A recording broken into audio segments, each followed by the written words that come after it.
Today we're going to be discussing reasonings and motivations for membership in criminal organizations, an examination of Mafia and street gang culture in the United States. And my name is Antonio Girola.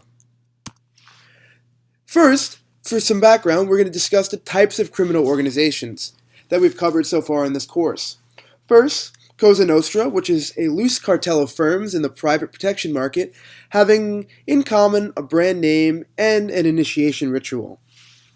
The second main thing that we're going to cover is street gangs, which is defined as a group of persons who have in common a name or identifying sign, symbol, tattoo, or other physical marking, style of dress, or use of hand signals, and who, individually, jointly, or in combination, have committed or attempted to commit criminal offenses, and of smaller importance in this presentation, prison gangs, which is an inmate organization that operates within a prison system. It has a corporate entity and exists in perpetuity. Its membership is kind of restrictive, it's mutually exclusive, and often requires a lifetime commitment. Now, before we go into the motivations and reasons of why people are members of these criminal organizations, we should first touch on the risks associated with membership.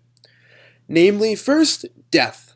Gang members who were active for the entire 4-year period had a roughly 1 in 4 chance of dying, as well as homicide victimization rates for the average black male aged 14 to 17 in the United States is roughly 1 in 1,000 per year, although in the studied population from Stephen Levitt and Sudhir Venkatesh's economic analysis of drug-selling gangs' finances, for those who were merely affiliated with gangs, it went from 1 in 1,000 to 1 in 200 annually. A second major risk associated with membership in criminal organizations is bodily harm. And there was an average in this study of 2 non-fatal injuries, which were mostly gunshot, but also some knives and fist-fighting injuries per member. Another big risk associated with membership is arrest and incarceration. Incarceration being for a longer duration than simply being arrested. Gang members who were active for the entire 4-year period studied by Venkatesh and Levitt were subject to, on average, about 6 arrests. So now the question is, what motivates the average person to transition into membership of organizations that engage in harmful, illegal, and often immoral behavior as part of a larger collective? And we're going to discuss that in many parts throughout this presentation. So, just as a brief overview, there are 4 motivations and reasons for membership that we're going to discuss during this presentation in order. First, nature of environment. Second would being familial membership. Third, being greater community relationship with law enforcement. And the fourth is a need of protection. Now, cause 1, nature of environment. Gang behavior and organized crime typically occurs within smaller clusters of a city as they are much easier to manage. This can be a city block, a neighborhood, rather than all of New York City or all of Hartford. And specifically, we're going to rely on Levitt and Venkatesh's case study again, which is going to be used as a model for explaining the conditions where gang activity and membership typically occur at higher rates. Membership in criminal organizations flourish in communities that have lower social economic status, neighborhoods with atypical family structures, as well as impoverished neighborhoods with lower income and education rates. If you look to the graphic on the right, you can see, for example, that the median family income in a gang area is about half that in U.S. average. The percent of children and families receiving public assistance is 60%, which is it's about 3 times that of the U.S. average.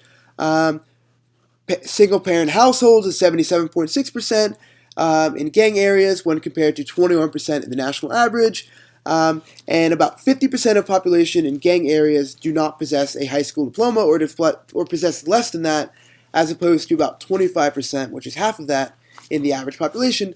So if you look at these numbers, you can kind of see a common trend that where gang activity flourishes, where criminal organizations flourish, it's typically in rougher parts of town, where there's really not all that much opportunity, there's not all that much going on in legitimate markets, and it's all around just not going to be found in a wealthy white suburban neighborhood, but rather an impoverished minority community that lacks the oversight of the police, that lacks attention, and it is in desperate need for assistance, but lacks it, of course.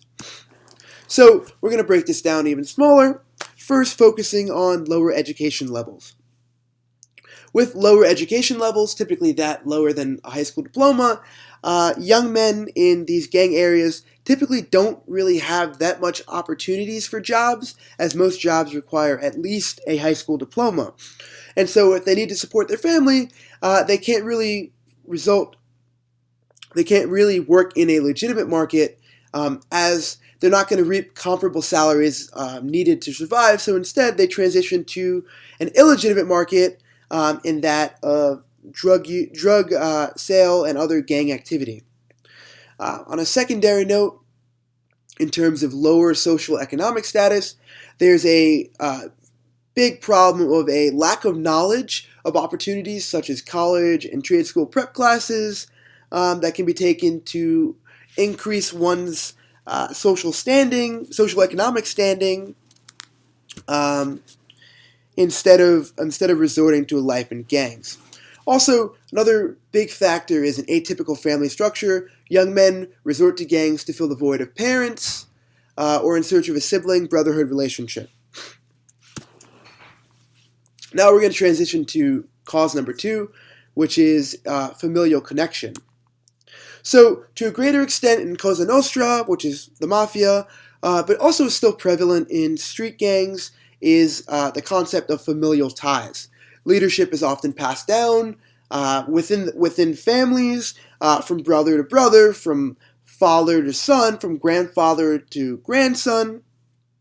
That's where leadership typically lies. And membership follows a similar trend. Membership recruitment is typically focused on recruiting family members like your son, your nephew, your brother, rather than recruiting outsiders who can pose a risk to the organization, as you don't really know where they lie, where they stand, how loyal they are, what their true motivations are. The great example of this would be John Gotti Jr., pictured with his father John Gotti Sr., both of which were powerful mob leaders in New York City. But so, building off of this, familial ties is so important in that it is a main motivation and reason behind joining a criminal organization. This is all creating a culture in which young men identify with criminal organizations and enterprises rather than legitimate ones. This becomes their end-all, be-all. This is their definition of normalcy. And so this normalization is a breeding ground for gang and Kostra membership, as being mobsters or gangsters is the only way of life known to these young men. So they don't really have a choice to become a stockbroker or a lawyer or other jobs that they can necessarily have outside of these organizations. So this is, again, a main motivation and reason for why historically you've seen surging numbers in gang members and in mafia members. Now, another big cause and motivation for why people are in fact joining these criminal organizations is the greater community relationship with local law enforcement. So, gangs and criminal organization recruitment kind of thrives in environments where there's a lack of trust in local law enforcement. When the community lacks trust in the police to guarantee equal protection, fair punishment for those who have committed wrongs, or there's simply just a lack of respect for community members, we see as a result community members and young men are transitioning away from, quote, legitimate activities, legal activities, to that of criminal enterprises and criminal organizations. They turn to them for protection and for support. So if you're brought up in a community where law enforcement is seen as bad, the government is seen as distrustful, and there's a pseudo-government in local gangs or Cosa Nostra, and there's a alternative to having a job, which is working for a gang or a local Cosa Nostra, this all becomes normal, and this cycle perpetuates recruitment in young boys that grow up to idolize their protectors, which is the gangs and the mafia. Now, another big cause for is protection and motivation as a cause for membership. So, if you grow up in a community that is predominantly Latino kings, or that is predominantly Bloods or Crips, or is predominantly the Genovese crime family, and you are not a member, this can come with significant risks, as you are left vulnerable to retaliation and punishment both by the gang in charge of your neighborhood or the COSA in charge of your neighborhood, but also by rival gangs of which you don't have protection against. You lack the shield of membership and the strength in numbers if there ever is a neighborhood conflict or if you're ever trying to engage in business ties. So membership becomes obligatory, comparable to that of purchasing an insurance plan in case something goes wrong. So if a young boy is given the opportunity to not join a gang or join a gang, the logical choice for them is to simply join a gang because they want to be protected, they want their family to be protected, and the positives outweigh the negatives. They don't mind serving in jail. They don't mind surrendering some of their rights over to the local gang because they have the guarantee of protection. They have the guarantee of monetary assistance. They have the guarantee of a stable wage if they do what their bosses tell them. This is another big main motivation for why to join a gang. Thank you for listening.